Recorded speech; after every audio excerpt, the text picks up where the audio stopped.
The John LeBang Show has been known to make people laugh, sing, think, scream, throw things in rage, and generally lose their minds. Listener discretion is advised.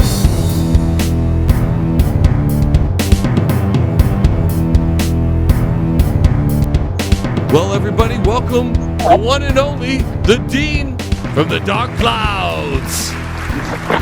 Woo! That's what I did after I heard your song. I was like, woo!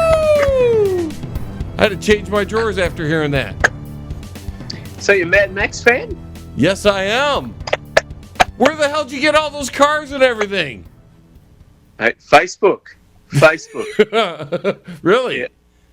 Now, one of them is actually a original car. Really? It is the real car, yes.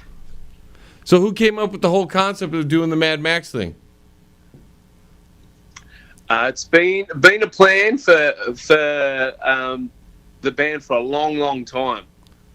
So we've always wanted to do it, and it certainly wasn't planned to be like that, but it just morphed and got bigger and bigger, and more people wanted to get involved. And it's just that cult movie. So many people put their hand up, and it was a monster. It got bigger and bigger and bigger.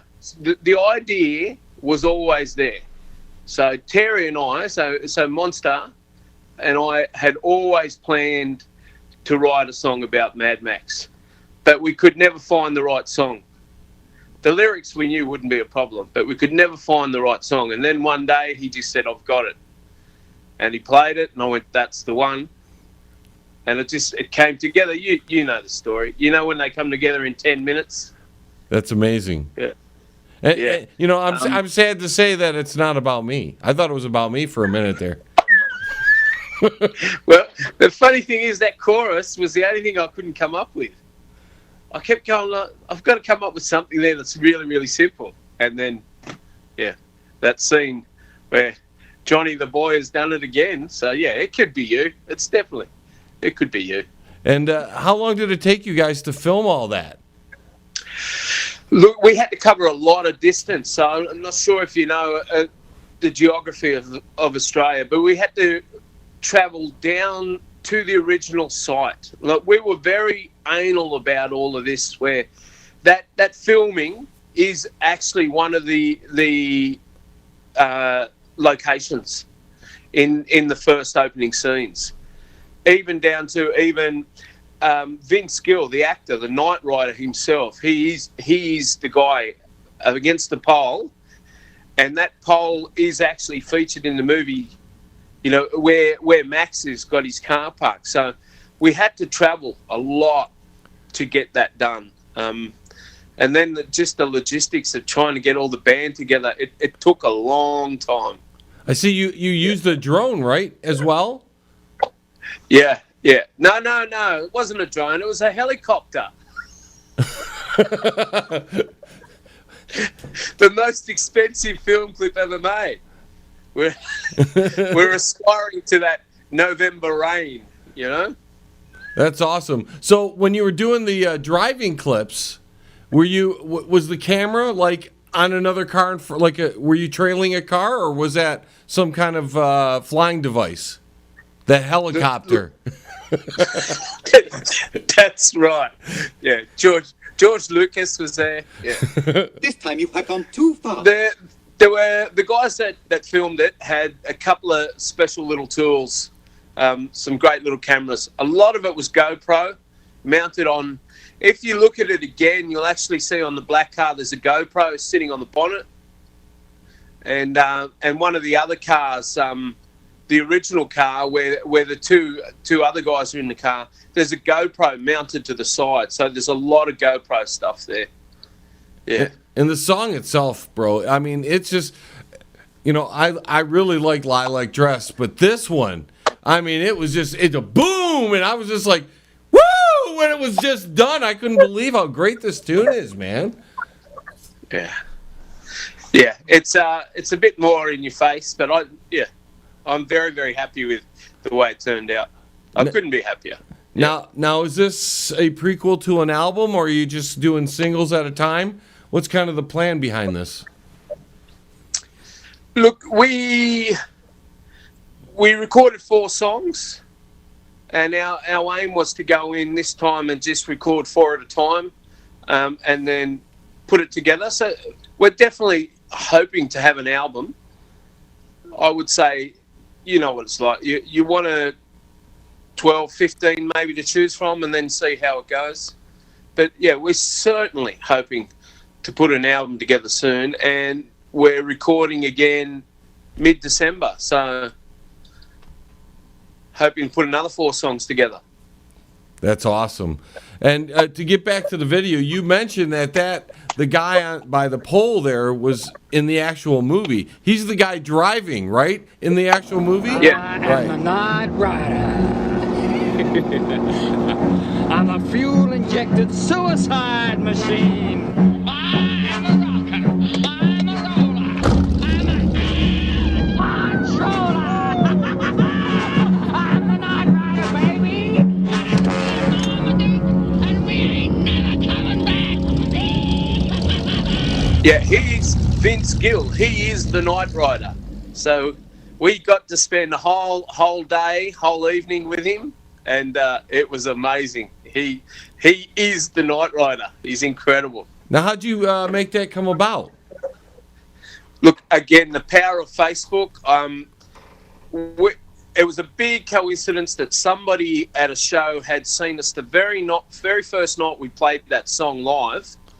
A guy walks up to me while I'm singing, and he's waving at me, and I realised he's got a Mad Max hat on. This is mid-song, and at the end of the show, he comes up and he tells me that he has some people who are doing a documentary.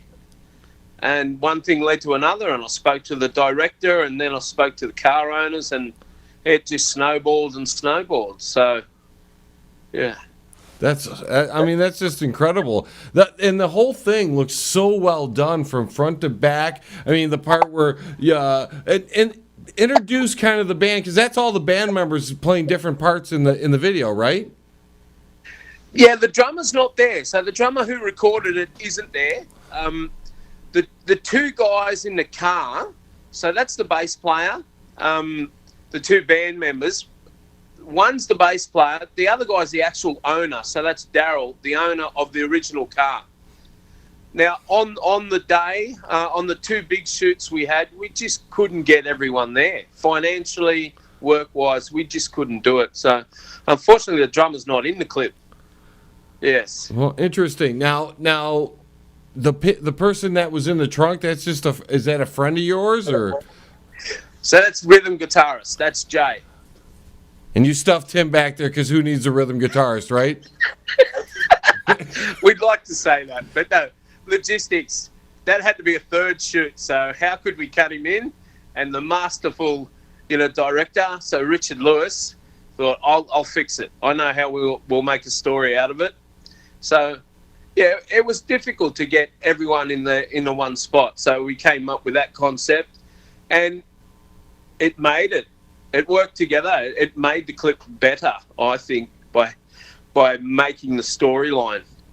Originally, that scene was never going to be in it.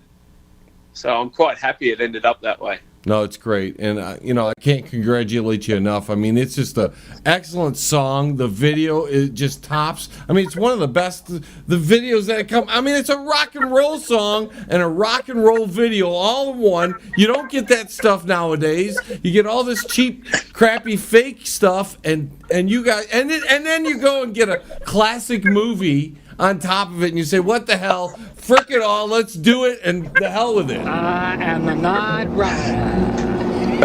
We tried to get every single possible advantage, put them all together, and let's go.